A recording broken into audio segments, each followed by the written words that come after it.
Em nome do Pai, e do Filho, e do Espírito Santo. Amém. Meu glorioso São José, nas vossas maiores aflições e tribulações, não vos valeu o anjo do Senhor? Valei-nos, São José.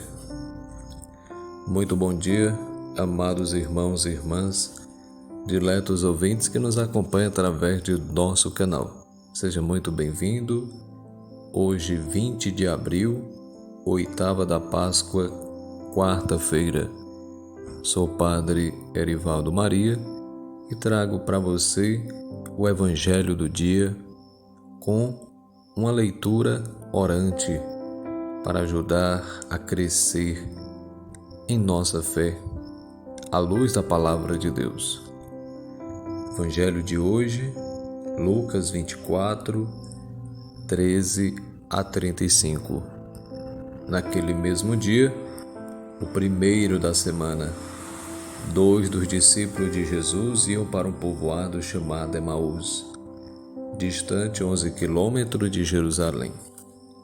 Conversavam sobre todas as coisas que tinham acontecido. Enquanto conversavam e discutiam, o próprio Jesus se aproximou e começou a caminhar com eles. Os discípulos, porém, estavam como que cegos e não reconheceram. Então Jesus perguntou: "Que ides conversando pelo caminho?" Eles pararam com o rosto triste e um deles, chamado Cleofas, lhe disse: "Tu és o único peregrino em Jerusalém que não sabe o que lá aconteceu nestes últimos dias?" Ele perguntou: "Que foi?" Os discípulos responderam: "O que aconteceu com Jesus o Nazareno, que foi um profeta poderoso em obras e palavras, diante de Deus e diante de todo o povo. Nossos sumos sacerdotes e nossos chefes o entregaram para ser condenado à morte e o crucificaram. Nós esperávamos que ele fosse libertar Israel, mas apesar de tudo isso, já faz 3 dias que todas essas coisas aconteceram. É verdade que algumas mulheres do nosso grupo nos deram um susto. Elas foram de madrugada ao túmulo e não encontraram o corpo dele. Então voltaram dizendo que tinham visto anjos e que estes afirmaram que Jesus está vivo. Alguns dos nossos foram ao túmulo e encontraram as coisas como as mulheres tinham dito. A ele, porém, ninguém o viu." Então Jesus lhe disse: "Como sois sem inteligência e lentos para crer em tudo o que os profetas falaram? Será que o Cristo não devia sofrer tudo isso para entrar na sua glória?"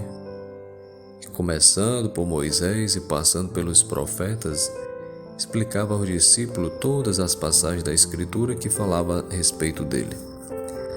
Quando chegaram perto do povoado para onde iam, Jesus fez de conta que ia mais adiante. Eles, porém, insistiram com Jesus, dizendo: "Fica conosco, pois já é tarde e a noite vem chegando." Jesus entrou para ficar com eles. Quando se sentou à mesa com eles, tomou o pão, abençoou, partiu e lhes distribuía. Nisso os olhos dos discípulos se abriram e eles reconheceram Jesus. Jesus, porém, desapareceu da frente deles. Então um disse ao outro: "Não estava ardendo o nosso coração quando ele nos falava pelo caminho, nos explicava as Escrituras?" Naquela mesma hora eles se levantaram e voltaram para Jerusalém, onde encontraram os 11 reunidos com os outros. E estes confirmaram: "Realmente o Senhor ressuscitou e apareceu a Simão." Então os dois contaram o que tinha acontecido no caminho e como tinham reconhecido Jesus ao partir o pão. Palavra da salvação, glória a vós, Senhor. A Sagrada Liturgia insiste na temática da acolhida de Jesus, presente nas pessoas que de nós se aproximam. Quantas vezes acontece de nós também não reconhecermos Jesus presente nas pessoas que Ele, em sua providência, envia-nos? É porque temos uma fé muito fraca,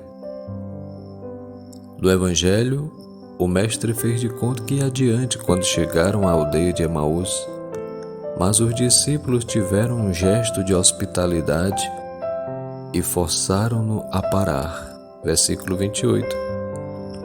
Jesus recompensou a acolhida, revelando-se a eles, quando, estando sentado conjuntamente à mesa, ele tomou o pão, abençoou, partiu e serviu-lhe. Versículo 30. Quis nosso Senhor nos ensinar que só podemos partir o pão eucarístico com os irmãos que conosco celebram a Santa Missa, se não tivermos preconceitos contra as pessoas que de nós se aproximam dentro e fora da igreja. Aliás, talvez seja mais fácil acolhermos melhor um desconhecido do que os conhecidos de nossa casa. É o Cristo que se dá a nós, que fazer comunhão, que possamos entrar em comunhão com Ele, viver a vida sobrenatural já aqui na terra, o céu, que sejamos conduzidos por esta palavra divina que ajuda em nosso caminho, em nosso itinerário, rumo à pátria celestial. Deus é quem nos conduz, que nos orienta mediante a ação do seu Espírito Santo, que comunica a vida, que faz arder o nosso coração, para que possamos não voltar atrás, mas, como diz Santa Teresa d'Ávila, não perder o ponto de partida. Reatarmos nossa aliança com o Senhor, que a sua vontade seja feita em nossa vida. Eu vos abençoo, amados irmãos e irmãs, em nome do Pai, e do Filho e do Espírito Santo. Amém. Bom dia a todos, fique com Deus e até amanhã, se Deus quiser. Salve Maria!